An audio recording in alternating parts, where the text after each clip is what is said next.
एक गांव में गौतम बुद्ध का बहुत बड़ा आश्रम था। वहां पर एक प्रसिद्ध बौद्ध गुरु रहते थे। वहां पर उनका एक शिष्य बहुत बोलता था। वो हर समय इधर उधर की बातें करता था।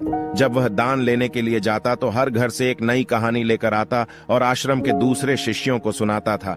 एक शिष्य की दूसरे से बुराई करता, चुगली करता और दूसरों के सामने अच्छा बनने का प्रयास करता। खुद के मुंह से ही खुद की तारीफ करता रहता और हमेशा ही खुद को गुरु के सामने सबसे बुद्धिमान और उत्तम साबित करने का प्रयास करता। वह खुद को सभी शिष्यों से अलग और श्रेष्ठ मानता था। उसका कहना था कि मैं एक अमीर घर का बालक हूं। अगर मैं चाहता तो एक आरामदायक और सुविधाओं से भरा जीवन जी सकता था, लेकिन मैं वह सब छोड़कर यहां आ गया क्योंकि मुझे सत्य की खोज करनी है, खुद को जानना है, जीवन को जानना है। इसीलिए मेरा त्याग तुम सबसे बड़ा है।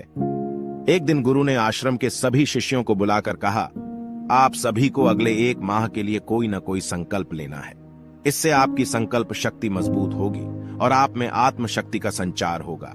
आप सभी अपने सामर्थ्य के अनुसार कोई सभी संकल्प ले सकते हैं और यदि 1 माह से पूर्व आप में से जिस का भी संकल्प टूट जाएगा तो वो अपनी पुरानी दिनचर्या में वापस आ जाएंगे। सभी शिष्यों ने अपनी शक्ति के अनुसार छोटे बड़े संकल्प लिए और गुरु को अपने अपने संकल्प के बारे में बताकर वहां से चले गए। लेकिन वह शिष्य जो खुद को सबसे अलग और बड़ा दिखाना चाहता था, वो सीधे गुरु की कुटिया में पहुंच गया और बोला, मैं कोई छोटा मोटा संकल्प नहीं लेना चाहता, बल्कि खुद की ही भांति एक बड़ा और महान संकल्प लेना चाहता हूं। कृपया आप ही बताएं, क्या संकल्प लेना चाहिए। उसकी यह बात सुनकर गुरु मुस्कुराए और बोले, क्या तुम मेरे द्वारा दिए गए संकल्प को पूरा कर पाओगे? क्या तुम्हारे लिए उसे पूरा करना संभव होगा? शायद नहीं, वो तुम्हारे लिए संभव नहीं है। तुम उसे पूरा नहीं कर पाओगे, इसीलिए तुम खुद ही कोई संकल्प ढूंढो। शिष्य ने कहा, नहीं गुरुदेव, आप जो भी संकल्प मुझे देंगे मैं जरूर उसे पूरा करूंगा। गुरु ने कहा, ठीक है, तो तुम अगले 1 माह तक चुप रहोगे, मुंह से एक शब्द भी नहीं निकालोगे, यही तुम्हारा संकल्प है। शिष्य ने कहा, गुरुदेव, ये भी कोई संकल्प है? ये तो बहुत ही आसान है। 1 माह तक चुप ही तो रहना है। आप कोई बड़ा संकल्प दीजिए जो मेरी योग्यता के लायक हो, जिसे पूरा करने में मुझे समस्या हो। गुरु ने कहा, पहले तुम इस संकल्प को तो पूरा करके दिखाओ। शिष्य ने गुरु की बात मान ली और वह उसी समय चुप हो गया और पलटकर कुटिया से बाहर चला गया। उसे चुप रहना बहुत आसान लग रहा था। उसने एक दिन तो जैसे तैसे चुप रहकर काट लिया, लेकिन दूसरे दिन से उसके मन में ना बोलने का बोझ बढ़ने लगा। तीसरे दिन उसे भारीपन महसूस होने लगा और चौथे दिन उसके अंदर एक अजीब सी बेचैनी होने लगी, क्योंकि आसपास आश्रम के सभी शिष्य एक दूसरे से बातें कर रहे थे। वो भी अपना पक्ष उनके सामने रखना चाहता था, उनकी बोलती बंद कर देना चाहता था, लेकिन उसका संकल्प उसके आड़े आ रहा था। इसीलिए वो पूरे दिन सिर्फ मुंह और आंखें बनाता रहता। इसी तरीके से कुछ दिन और बीते और वह शिष्य बीमार पड़ गया। उसका सिर फटा जा रहा था, उसका खाने पीने तक का मन नहीं कर रहा था, वह सिर्फ बोलना चाहता था। वह गुरु के पास गया और उनके सामने बैठकर लिखकर उन्हें बताया, गुरुदेव, मैं बोलना चाहता हूं। बिना बोले, मुझे सांस नहीं आ रही, मेरा दम घुटता जा रहा है, मैं अंदर ही अंदर पागल हुआ जा रहा हूं, मैं क्या करूं? संकल्प तोड़ दूं क्या? यह पढ़कर गुरु मुस्कुराए और बोले, संकल्प तो तोड़ने के लिए ही होते हैं, लेकिन जो अपने संकल्प को पूरा कर लेता है वही अपनी आंतरिक शक्ति को बढ़ाता है, और जो अपनी आंतरिक शक्ति को बढ़ा लेता है वो समझ और जागृति की राह पर आगे बढ़ जाता है। संकल्प का लेना भी तुम्हारे हाथ में था और इसे तोड़ना भी तुम्हारे ही हाथ में है। तुम्हारे बहुत से भाई अपने संकल्प को तोड़कर अपनी पुरानी दिनचर्या पर वापस आ चुके हैं। अगर तुमसे नहीं हो पा रहा तो तुम भी संकल्प तोड़ कर अपनी पुरानी दिनचर्या पर वापस जा सकते हो। लेकिन याद रहे, अगर आज तुम इस छोटे से संकल्प को नहीं संभाल पा रहे तो तुम अपनी बाकी की पूरी जिंदगी को कैसे संभाल सकोगे? बाकी फैसला पूरी तरह से तुम्हारे हाथों में है। गुरु की यह बात उस शिष्य के दिल में चोट कर गई।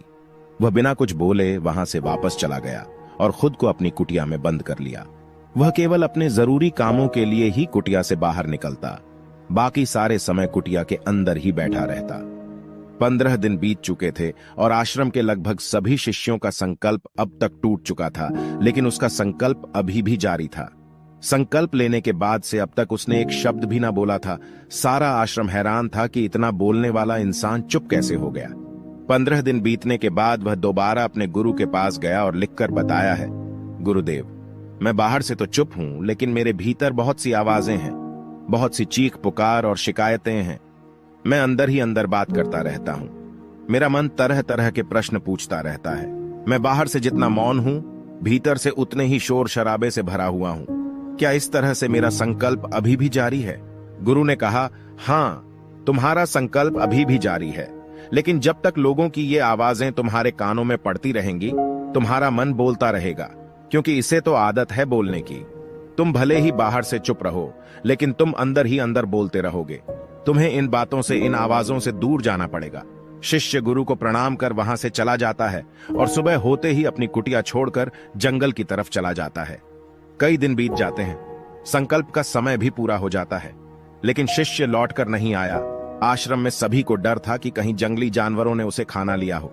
इस बीच उसे ढूंढने की बहुत कोशिश की गई, लेकिन वह कहीं नहीं मिला। सभी गुरु भाइयों ने मान लिया था कि जंगली जानवरों ने उसे अपना शिकार बना लिया है, लेकिन गुरु को ऐसा नहीं लगता था। एक दिन आश्रम का एक अन्य शिष्य गुरु के पास आया और बोला, गुरुदेव, हमारे उस अधिक बोलने वाले भाई के साथ क्या हुआ होगा? क्या जानवरों ने उसे मार दिया होगा? गुरु ने कहा, हो सकता है कि जानवरों ने उसे अपना शिकार बना लिया हो, लेकिन उसके न लौटने की एक दूसरी वजह भी हो सकती है। शायद उसे वो मिल गया है जिसके लिए वह गया था। फिर शिष्य ने पूछा, गुरुदेव, क्या ज्यादा बोलना इतना हानिकारक होता है? गुरु ने कहा, इंसान के जीवन के बहुत सारे दुखों में से एक दुख ये भी है कि वो कभी चुप नहीं रह सकता। हमेशा कुछ ना कुछ बोलता ही रहता है। सिर्फ हमारे बोलने के कारण हमारे आधे से ज्यादा दुख पैदा होते हैं। परिवार के अधिकतर झगड़ों की वजह हमारा बेमतलब बोलना ही होता है। हम में से कोई भी चुप नहीं रहना चाहता। हम बस सामने वाले को सुना देना चाहते हैं। जो भी हमारे मन में है, सब निकालकर उसके मन में बैठा देना चाहते हैं। उसे समझा देना चाहते हैं कि देख, तू गलत है और मैं सही, और इस तरीके से सब एक दूसरे की सड़ी गली बातों को ग्रहण कर रहे हैं। इस तरीके से सुनने और सुनाने का यह काम जिंदगी भर चलता रहता है, लेकिन इस नासमझी में हम अपना समय, अपना जीवन, अपनी समझ और सबसे महत्वपूर्ण वो कीमती पल जो जिए जा सकते हैं, जिनको अनुभव किया जा सकता है, जिनमें आनंद को प्राप्त किया जा सकता है, ये सब खो देते हैं। लेकिन इसके बदले हमें मिलता क्या है? कुछ नहीं, सब व्यर्थ और बर्बाद हो जाता है। इस पागलपन में हमने क्या खो दिया, इसका एहसास केवल कुछ ही लोगों को हो पाता है। बाकी लोग जैसे उन्हें अपने आने का पता नहीं, वैसे ही उन्हें अपने जाने कभी पता नहीं चल पाता। शिष्य ने कहा, तो फिर इसका समाधान क्या है? गुरु ने कहा, पूरी जागरूकता के साथ अपने विचारों को देखना यही एकमात्र तरीका है। सारी मानसिक समस्याओं का वर्तमान में रहकर चिंतन करना, पूरी जागरूकता के साथ अपना काम करना जिंदगी में चमत्कारिक बदलाव ला देता है। उसके बाद वह शिष्य गुरु से अपने प्रश्नों का उत्तर पाकर उनको प्रणाम करके वहां से चला गया। उस शिष्य को आश्रम छोड़कर गए हुए 3 महीने का समय बीत चुका था, लेकिन उसकी कोई खबर ना थी। अब तक तो सभी गुरु भाइयों ने भी उसके वापस लौटने की उम्मीद छोड़ दी थी, लेकिन एक दिन वो आश्रम लौट आता है। उसे देखकर सभी के आश्चर्य और खुशी का ठिकाना न रहा, लेकिन अब वो नहीं था जो यहां से गया था। वो कुछ और ही बनकर वापस आया था। उसके अंदर एक गजब का बदलाव महसूस किया जा सकता था। उसके चेहरे पर एक गजब का ठहराव और आंखों में बड़ी शांति थी। आश्रम में आते ही सभी गुरु भाइयों ने उसे चारों तरफ से घेर लिया और बातें करने लग गए। वह भी अपने गुरु भाइयों से बातें करने लगा। उससे बात करने वाले सभी ने यह अनुभव किया कि अब वे पहले जैसा उतावला और बातूनी नहीं रह गया था। उसके मुंह से एक एक शब्द बहुत ही सुलझे हुए और मधुरता के साथ निकल रहे थे। थोड़ी देर तक गुरु भाइयों से बात करने के बाद वह सीधा गुरु की तरफ चला गया। उसने गुरु के चरण छुए और कहा, गुरुदेव, क्या मैं अब भी मौन हूं? क्या अब भी मेरा संकल्प जारी है? गुरु ने कुछ देर तक शिष्य की आंखों में बड़े ध्यान से देखा और कहा, हां, तुम अब भी मौन हो।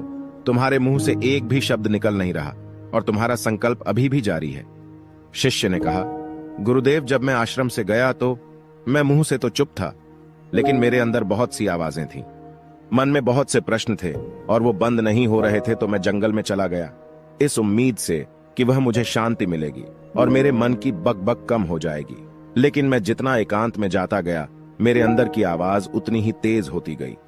मेरे भीतर की पुरानी से पुरानी आवाज मुझे सुनाई देने लगी। तब जाकर मैंने महसूस किया कि मैं कितना गलत कर रहा था। जब मैं अपने परिवार वालों, दोस्तों को और गुरु भाइयों को बुरा भला कहता था, तो उस समय मुझे लगता था कि मैं सही कह रहा हूं। जब मैं गुरु भाइयों की एक दूसरे से चुगली करता हूं और उनका मजाक बनाता, तब भी मुझे यही लगता था कि मैं उनसे बेहतर हूं और मैं सही कर रहा हूं। लेकिन उस दिन मैंने पहली बार महसूस किया कि मैं कितना गलत बोलता था। काफी दिनों तक ये आवाजें, ये शिकायतें मेरे अंदर चलती रहीं, लेकिन धीरे धीरे करके एक दिन ये सारी आवाजें मेरे अंदर से समाप्त हो गईं। अब मैं भीतर से भी मौन हो गया।